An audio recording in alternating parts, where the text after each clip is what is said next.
Los Angeles, California, February 17, 2024. Ian Jimenez had just crashed a stolen Lexus and fled into a residential neighborhood. Officers deployed a canine. Body cam footage shows Jimenez wrestling with the dog for approximately 20 seconds. He bit the canine's ear. He attempted to put the dog in a headlock. The dog released its hold. Jimenez immediately fled again. He was apprehended 2 blocks away by a second canine team. It was Martin. Let go of my dog! Let go of him! Let go of him! What? The dog sustained no injuries. Jimenez was treated for bite wounds and booked on multiple charges.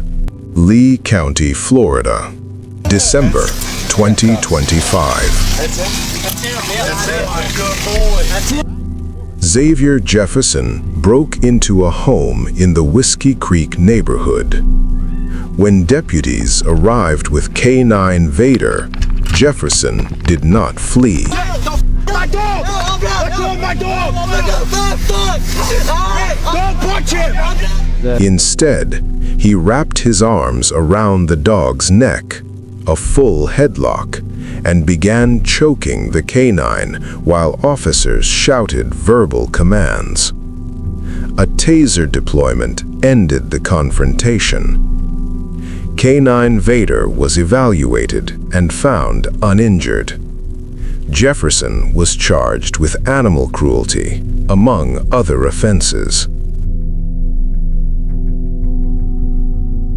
Bobby Dean Martin, Vero Beach, Florida, July 2022.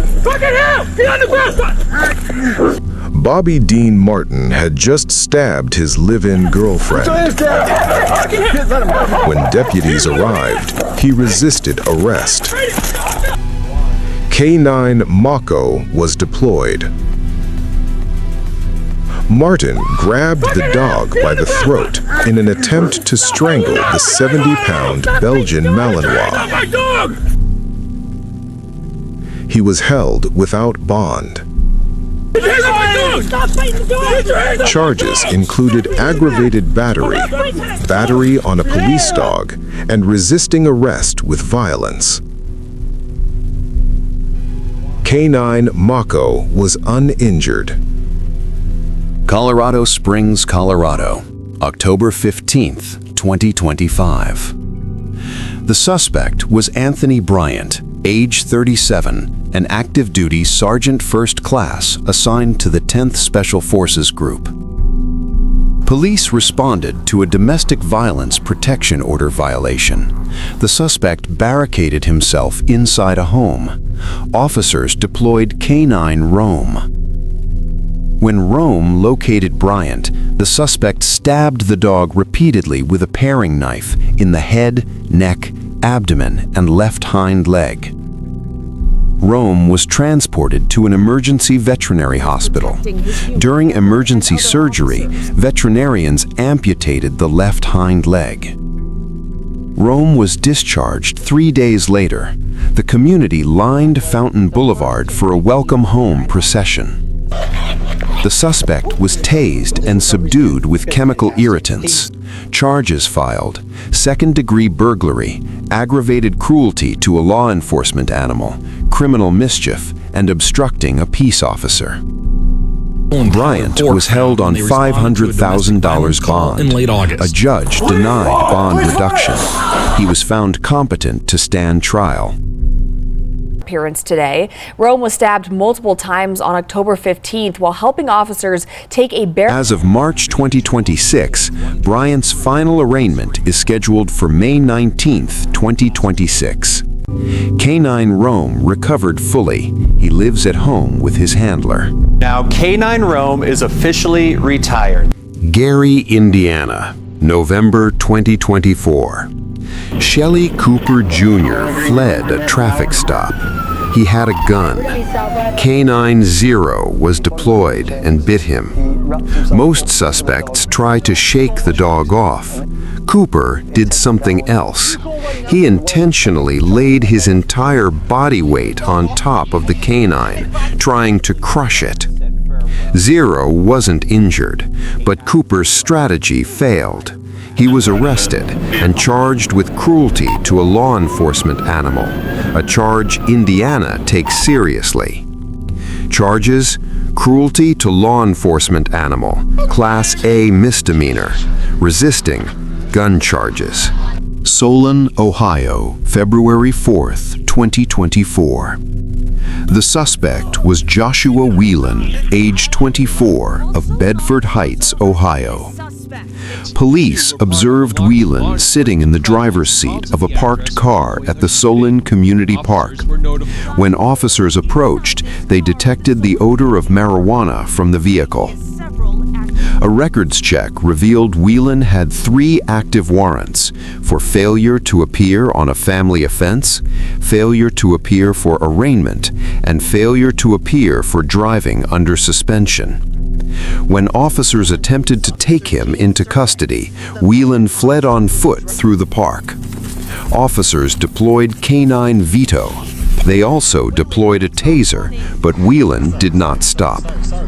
Canine Vero bit Whelan on the leg to apprehend him. In response, Whelan kicked the canine repeatedly in the ribs. Officers were then able to secure Whelan in handcuffs. Whelan was transported to a hospital for treatment of the taser deployment and dog bite. Charges filed: assaulting a police dog, resisting arrest, and obstructing official business. Whelan's arraignment was scheduled for February 22, 2024, in Bedford Municipal Court. Canine Ito was not injured. He returned to duty. In July 2025, Vero received a new ballistic vest donated by community members. San Diego, California, February 2020. The suspect led police on a pursuit in a stolen vehicle. The chase ended on Interstate 15 near City Heights. Well, that's when a Corona police officer... San Diego County Sheriff's deputies deployed Canine Beau, a 5-year-old Belgian Malinois trained in narcotics detection, officer protection, and criminal apprehension. His handler was Deputy Ryan Padilla. A standoff ensued on the freeway. The suspect refused to comply.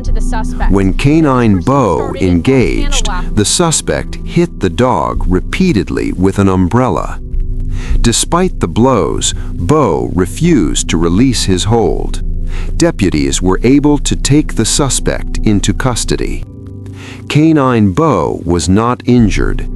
Deputy Padilla later said he's very resilient. Washington Dulles International Airport, Virginia, June 24, 2025. The suspect was Hamid Ramadan Bayoumi Ali Marie, age 70, an Egyptian national. Canine Freddie, a 25-pound beagle and member of the U.S. Customs and Border Protection Beagle Brigade, was inspecting baggage from a flight that arrived from Cairo, Egypt. Freddie's handler was CBP Agriculture Specialist Melissa Snyder. Freddie alerted to Marie's suitcases. As the handler began questioning Marie, he walked up to Freddie and violently kicked the dog with sufficient force to lift the 25-pound beagle off the ground.